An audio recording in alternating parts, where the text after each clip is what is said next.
For ages, the Nile has been known as the river of life, the backbone of entire civilizations. But today, that same shared lifeline is a potential flashpoint for major international conflict, and we're going to break down exactly why. The whole challenge really starts with this number, 11. See, the Nile isn't just a simple two-country issue. Nope. It's a resource shared by 11 different nations, and every single one of them has its own needs, its own ambitions, and its own perspective on how that water should be used. And for some of these countries, the stakes are, well, they're existential. Take this number, 95%. That is the percentage of Egypt's freshwater that comes from this one single river. When your nation's survival is tied that tightly to one source, you're going to pay very, very close attention to who controls the tap. Okay, so here's how we're going to break this down. First, we'll talk about why the Nile is just so incredibly vital. Then we'll get right to the heart of the conflict and look at a possible blueprint for cooperation. We'll also see how these massive new dams are really putting that plan to the ultimate test. And finally, we'll look at all the pressures that are pushing this entire system right to the brink. All right, first things first, we have to be clear. We are not just talking about H2O here. For hundreds of millions of people, the Nile is, well, it's everything. It's agriculture, it's industry, it's energy, it's life itself. And you have to appreciate the sheer scale of this thing. The river flows for over 6,600 kilometers. That enormous journey is what makes this all so complicated. A decision that's made way, way upstream, high in the mountains of Ethiopia, directly impacts farms and cities thousands of kilometers away in Sudan and Egypt. It's all one giant, interconnected system. And that right there, that leads us straight to the core of the conflict. It's this fundamental imbalance. The water doesn't actually come from the same place where the power has, historically been held. So take a look at this. This chart shows you the geographic reality of the Nile, and it is pretty stark.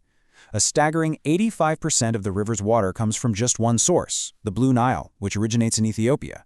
So yeah, the vast majority of the water starts its journey in just one country. But here's the crazy paradox. For centuries, the countries downstream, we're talking mainly about Egypt, have had way more say and control over how that water gets used. And that historical arrangement, well, it's now being challenged big time by the upstream nations who understandably want to use their resource for their own development. So, what's the solution to a problem this massive? I mean, you can't exactly move the river, right? The idea that's on the table is a modern framework, a kind of blueprint for managing the entire system as one single integrated unit. And the key concept here has a bit of a fancy name, Integrated Drainage Basin Management, or IDBM. It sounds complicated, but the idea is actually pretty simple. Instead of each country just worrying about its little slice of the river, this approach says, hey, let's treat the entire basin as one big, connected system. The whole point is to try and balance the needs of everyone involved. So what does this actually look like in practice? Well, the goals are pretty clear. You want to share the water equitably, protect the river's ecosystem for the long haul, definitely cool down the political tensions, and this is the big one, get every single country sitting around the same table making decisions together. And listen, this isn't just some academic idea on a piece of paper. The Nile Basin Initiative is a real-world organization that was created back in 1999 to do exactly this. Its whole purpose is to foster that cooperation and turn these big ideas into actual, on-the-ground action.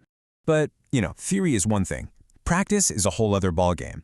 And there is nothing that tests the spirit of cooperation quite like a massive, multi-billion-dollar concrete dam that can literally change the flow of an entire river. And this is the perfect case study, the Grand Ethiopian Renaissance Dam, or the GERD. You have to see it from both sides. For Ethiopia, this dam is an absolute game changer, a huge source of clean energy to power its economy. But for Egypt, downstream, it's a source of incredible anxiety. They see it as a potential threat to their water supply, the very lifeblood of their nation, especially during the years it takes to fill that massive reservoir. So, how on earth do you bridge that gap? Well, this is where those IDM principles become so crucial. It means you need intense negotiation. It means coordinating how the dams are operated. And it means sharing data openly and transparently about water flows and release schedules, all to build trust and minimize harm. And of course, we should remember, huge dams on the Nile are not a new thing. I mean, Egypt's own Aswan High Dam brought incredible benefits, right? It controlled floods and provided a reliable water supply. But it also had a major downside. It trapped all this nutrient-rich silt that used to naturally fertilize the farmland. It just goes to show you that every single one of these massive projects comes with really complex, long-term trade-offs. Yeah, dams always get the headlines, but the competition for the Nile's water, that's happening every single day across so many different sectors. It really is a constant, delicate balancing act. Just look at all the competing demands. Agriculture is by far the biggest water user, so making irrigation more efficient is absolutely key. At the same time, you've got these booming populations, which means domestic demand is skyrocketing. Then there's industry, which needs water to fuel economic growth. And on top of all that, the river itself needs a share of the water just to stay healthy, to maintain its ecosystems. You literally can't take every last drop. Okay, so as if balancing all of that wasn't hard enough, you've got two huge global forces making everything even more intense. First up, climate change. It's making the rainfall patterns that have existed for centuries way less predictable, and that directly threatens the river's flow. And the second massive force? Population growth. The number of people living in the region just keeps climbing, and fast. That means more mouths to feed, more demand, all being placed on a resource that is already stretched to its limit. So, think about it. You combine a changing climate with a rapidly growing population, and the pressure on this one single source of water just skyrockets. The margin for error here? It's getting smaller and smaller every single year. And all of this brings us to the final and most critical takeaway. The 11 nations that depend on the Nile are really standing at a crossroads. They're facing a future that is becoming more and more precarious with each passing year. So let's just quickly recap what we've learned. We've seen that the Nile is a shared, limited resource, and it's not distributed equally at all. We've talked about a potential solution, this idea of integrated drainage basin management, which offers a kind of roadmap for working together.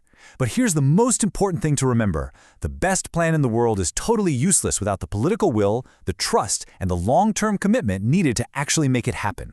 And that leaves us with the ultimate question, doesn't it? Will this ancient, incredible river become a source of 21st century conflict? Or can these nations find a way to make it a model of modern collaboration? Honestly, the answer to that question is going to determine the fate of millions of people.